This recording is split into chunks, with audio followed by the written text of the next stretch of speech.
নমস্কার, আমি স্বপন। ইভিএম নিউজে আপনাদের সকলকে স্বাগত। কেন্দ্রীয় নির্বাচন কমিশন, ইলেকশন কমিশন, তারা ইউনিয়ন হোম মিনিস্টারকে একটা চিঠি দিয়েছেন। ইউনিয়ন হোম মিনিস্টারকে চিঠি দিয়ে তারা বলেছেন যে যদি পশ্চিমবাংলায় সুষ্ঠুভাবে নির্বাচন পরিচালনা করতে হয় 42টা লোকসভা কেন্দ্রে, তাহলে অন্তত মিনিমাম 920 কোম্পানি কেন্দ্রীয় বাহিনী সেখানে নিয়ে যেতে হবে। অন্তত 920 কোম্পানি। আচ্ছা, এই কথাটা কি কেন্দ্রীয় নির্বাচন কমিশন বিনা কারণে বলছেন? না, একদমই নয়। এ রাজ্যের প্রশাসন যে তার অবশিষ্ট অংশ বলে কিছু নেই, এ রাজ্যের প্রশাসন যে দলদাসে পরিণত হয়েছে, এ রাজ্যের পুলিশের ওপর যা ন্যূনতম আস্থা রাখা যায় না, জনগণের ন্যূনতম আস্থা নেই, সেটা এই আগামীকাল বিরোধী দলনেতা শুভেন্দু অধিকারী তিনি যাচ্ছেন সন্দেশখালিতে, যেখানে মা বোনেদের সম্মান লুট করে নিয়েছে শাহজাহান বাহিনী। এখনো লুট করে নিয়ে তারা বেপরোয়াভাবে ঘুরে বেড়াচ্ছে, পুলিশের নিরাপত্তায় তারা ঘুরে বেড়াচ্ছে।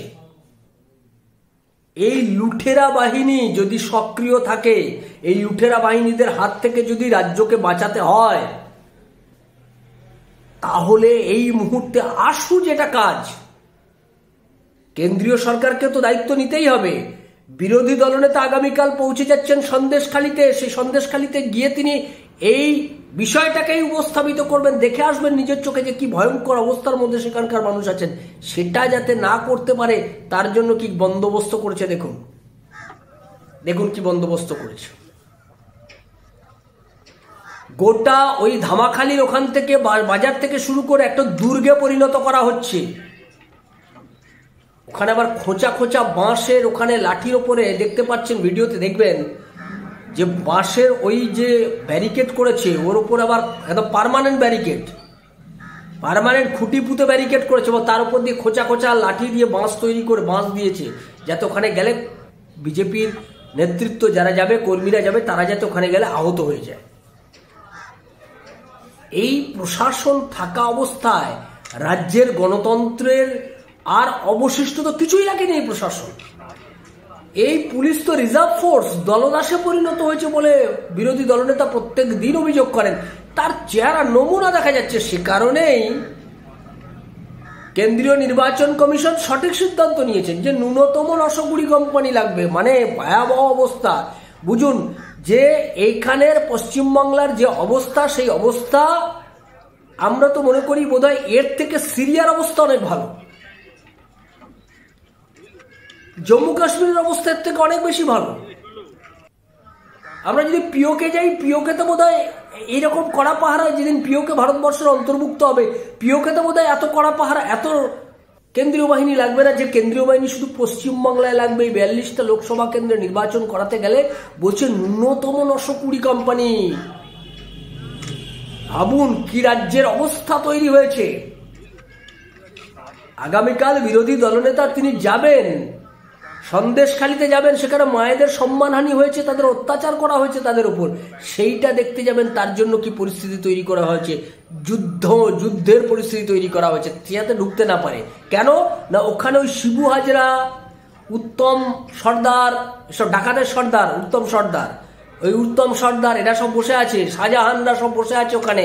তাদেরকে নিরাপদে রাখতে হবে। এরা ঢুকে পড়লে তাদের নিরাপত্তা বিঘ্নিত হবে। পুলিশের কাজ হচ্ছে সন্ত্রাসী জঙ্গিদেরকে নিরাপত্তা দেওয়া। আর একজন এখান থেকে উড়ে চলে গেলেন রাত্রেবেলায়। এই যন্ত্রণা, কালকে যে আন্দোলন, গোটা রাজ্য জুড়ে যে তোলপাড় হবে মানুষ, শুধু তো এবারে থেমে থাকছে না ওখানে সন্দেশখালিতে, এবার তো সিউড়িতেও শুরু হয়েছে, রাজ্যের অন্যান্য প্রান্তেও শুরু হবে। এ তো গৃহযুদ্ধের মতো পরিস্থিতি গোটা রাজ্যে তৈরি হচ্ছে। আর সেই রাজ্যকে এরকম জায়গায় ঠেলে দিল কে? তার নাম মমতা ব্যানার্জি, যিনি গোটা রাজ্যটাকে এইরকম গৃহযুদ্ধের মতো পরিস্থিতির দিকে ঠেলে দিল। আমি অবাক হয়ে যাচ্ছি, এখনো পর্যন্ত রাজ্যপাল নিশ্চুপ। তার কি ভূমিকা বোঝা যাচ্ছে না। আসি যাই মাইনে পাই, এইরকম একটা ভূমিকা দেখা যাচ্ছে। আমি বুঝতে পারছি না কেন্দ্রীয় সরকার এখনো নিশ্চুপ কেন? কেন কেন্দ্রীয় সরকার নিশ্চুপ হয়ে বসে রয়েছে? 355 কেন হবে না এই রাজ্যে? এখনো পর্যন্ত 355 কেন এই রাজ্যে প্রয়োগ করা হচ্ছে না? কেন্দ্রীয় সরকার কেন নিশ্চুপ হয়ে বসে রয়েছে? কি কারণে? মোদি হ্যাঁ তো মুমকিন হ্যাঁ, এই স্লোগান আমরা গোটা দেশে দেখছি, বিদেশে দেখছি, পশ্চিমবাংলার ক্ষেত্রে ফুস হয়ে যাচ্ছে কেন? কেন খুশ এটা থাকছে না? এত শক্তপোক্ত নেতৃত্ব কেন পশ্চিমবাংলায় সেই নেতৃত্ব সে দুর্বল হয়ে যাচ্ছে? রাজ্যপালের এই ভূমিকা কেন? যাওয়া আসা ভালোবাসা কেন থাকছে? একা বিরোধী দলনেতা লড়ে যাচ্ছেন, তার পাশে সুকান্ত মজুমদাররা, নিচু তলার বিজেপি কর্মীরা, এরা তো এই সন্ত্রাসবাদীরা যদি কোনো ক্রমে আবার ফিরে আসে, এই তো আবার রক্তগঙ্গা বয়ে যাবে এই রাজ্যে। যেমন করে 21 নির্বাচনের পর ঘর বাড়ি জ্বালিয়ে ধ্বংস। ফ্যাক্ট ফাইন্ডিং কমিটি আসে, কি লাভ এসব ফ্যাক্ট ফাইন্ডিং কমিটি এসে? এসব কি হয়েছে নাকি? তার রেজাল্ট কি? তাহলে আগামীকাল বিরোধী দলনেতা শুভেন্দু অধিকারী তিনি তো আর ছবি ফটো খিচ মেরি ফটো এর করতে যাচ্ছেন না, যেটা করতেন আগে বিরোধী দলনেত্রী। তিনি যে আসলে ছবি তুলতে যেতেন এটা বোঝা গেছে, কারণ তিনি এই 12 বছরে বাংলার মানুষকে কিছু দিলেন না। শুধু লুট, ধর্ষণ, খুন, রাহাজানি, বিরোধী দলের নেতা কর্মীদের ঘর বাড়ি লুট, এটাই হচ্ছে তার একমাত্র কাজ। এর ভবিষ্যৎ খুব খারাপ, অন্ধকারময় ভবিষ্যৎ। সেই রকম একটা জায়গায় দাঁড়িয়ে দেখুন ছবিটা, দেখুন কি ভয়ঙ্কর। এ তো মনে হচ্ছে যেন একজন সন্ত্রাসী বোধহয় ঢুকে পড়বে এখানে। সন্ত্রাসীদের পাহারা দেওয়া হচ্ছে, আর যে গণতন্ত্রের যে প্রহরী, সেই গণতন্ত্রের প্রহরীকে আটকে দেওয়ার চেষ্টা করা হচ্ছে। আটকানোর চেষ্টা নয়, আটকানোর জন্য প্ল্যান করা হচ্ছে।